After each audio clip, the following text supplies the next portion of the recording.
Okay, so lately there's been a lot of, well, there's always a lot of discussion about tools, and people are hyper fixated on it all the time, whether it's owners, trainers, it's all anyone wants to talk about. So I say something a lot that I occurred to me could be easily misconstrued, right?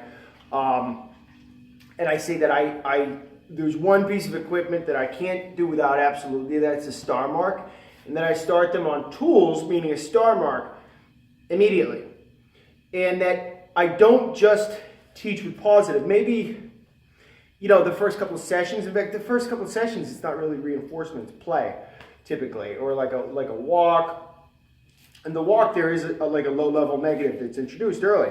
So I start with very, very, like almost sub-threshold pressure, almost immediately. In the formal teaching, it doesn't involve that low-level negative right away, maybe not the first session or two, but very quickly thereafter it does. But I want to be very specific about what I mean. I'm not putting a prong collar on the dog and yanking him around with full corrections. That's avoidance training.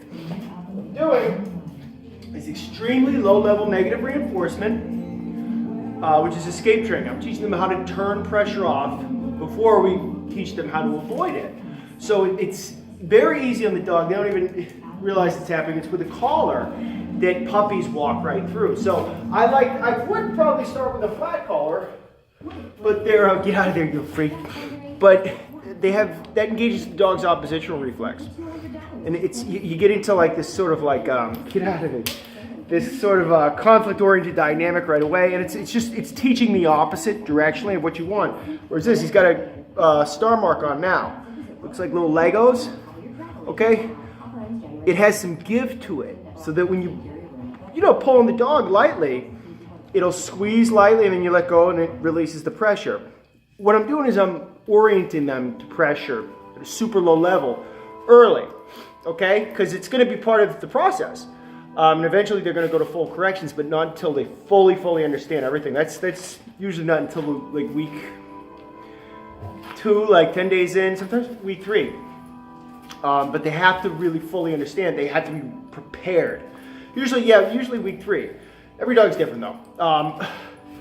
And even though avoidance training, the full corrections, that's typically pretty gentle too. So anyway, let me show you what I mean. We're not using these, okay, right away. This is at the earliest super tough dog, like 5 days in. And again, I'm introducing that gently in the beginning too. We're not bam, right?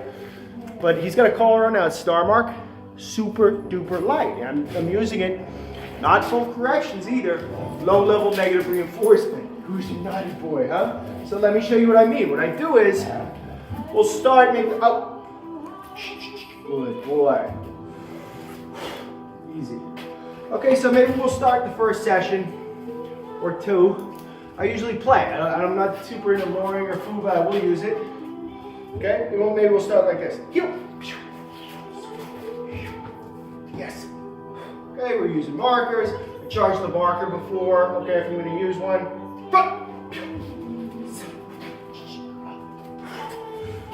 Okay, so no pressure here, right? A little food chasing game. Yes. Okay.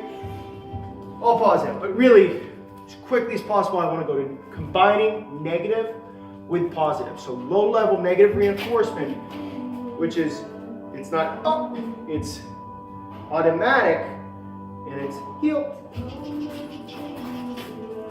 Release, yes. Negative, positive. Okay? So he's got a low level negative reinforcement here. Yes. You're teaching the dog follow the leash, yield the pressure. Okay, this is what it feels like, this is what it means, you go there, there's something in it for you. You're not just educating them about positions, you're educating them about the meaning of pressure, about direction for the leash, about your hand, and over time they start to understand the position with just the word. Okay, and in the beginning, I don't use words either. So again, I'll show you one more time. So this is Napopo style. I mean, escape training, low-level negative reinforcement combined with it's really, it's really Napo, I think. It's called Napo by a famous trainer, great trainer. Followed by high value reward. The first pause is the release of the pressure right there. Second is, yes, high value reward, okay? I just think it's Napo, but whatever. So it looks like this, ready? Front. Yes. Relief. Boom. Food, okay? Show you again. Heel. Yes. Release pressure, okay? See, we'll teach him something new. Now we'll use it to teach him something. I'm just gonna lower. Okay, hands to fist, got foot in. We're going to my right. Okay, boy, yes he is. So I'm gonna lower with my right hand, use the leash with my left. Okay, buddy? Yeah. Flip.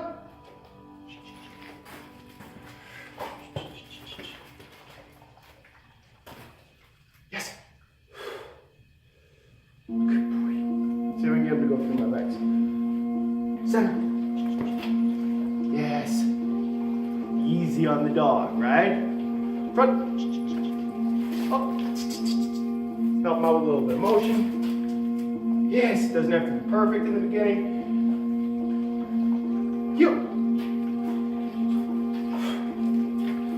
Good. Okay, and then what I do from there is I go to, I'm rewarding every time and giving pressure every time in the beginning. Okay, then I start to vary it. I'll do no pressure sometimes, no reward. Pressure with reward. Reward without pressure. Okay, so he doesn't know when it's coming, and he'll start to get a little bit, okay? And then we're going to work our way up to a pinch with this. Gentle, gentle, gentle dog. Look, negative reinforcement done correctly is at a very, very low level. So I just want to make this clear because it's important. Transparency is important, and also you want to put out good information for owners. You don't start the dogs off on a prong. But I'm not going to say that I teach purely positive reinforcement because I just don't think that's accurate. But the negative reinforcement I do use with the StarMark is like so negligible, it might as well be positive only, okay? I'll show you one other thing I do, and this is probably the thing that's the most pressure oriented for the dog. Maybe we'll take a walk, and the point of the walk is to get him used to the collar a little bit. You know, I go this way, and then release, okay? Change the direction, then release. I'm not saying anything, I'm not saying not a big deal, man, okay? They start to come near you, and I'll also do a walk too where I'll just be positive, and I'll play, or I'll give him a ball, or I'll feed him, you know what I mean? But I want to get them used to, pressure's a part of how they learn, just like with us. And they understand these collars, I think, very intuitively. So that's how I do it. And the StarMark ain't shit. And I think it's superior to a flat collar because that flat collar just doesn't have enough give to it for me. It's good for protection training. Teach the dog, it's like a harness. It doesn't have give. Engage the oppositional reflex. They want to move forward. Right, big guy? Okay. So I'll show you one more time. Sit. Good boy. Trying to fade out the Lord. Nope, sit. My taser. Prepared. If there's ever a savage doggy fight, right, buddy? You gotta work on this lower thing. Don't sit. Hey, let's go. Sit.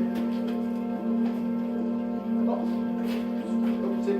Okay, that was a correction because he understands what sit means. I mean, he's into residency, so I'm actually. For the stage he's at, this isn't really how it would work if I want to demo this. And watch this. So I'm going to teach him heel from the right side. So I go like this. Heel.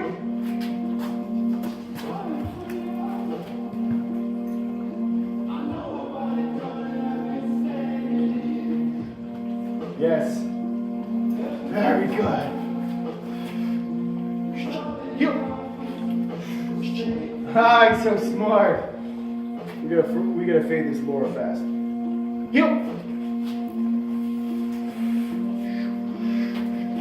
Yes. Way. Front. Yes.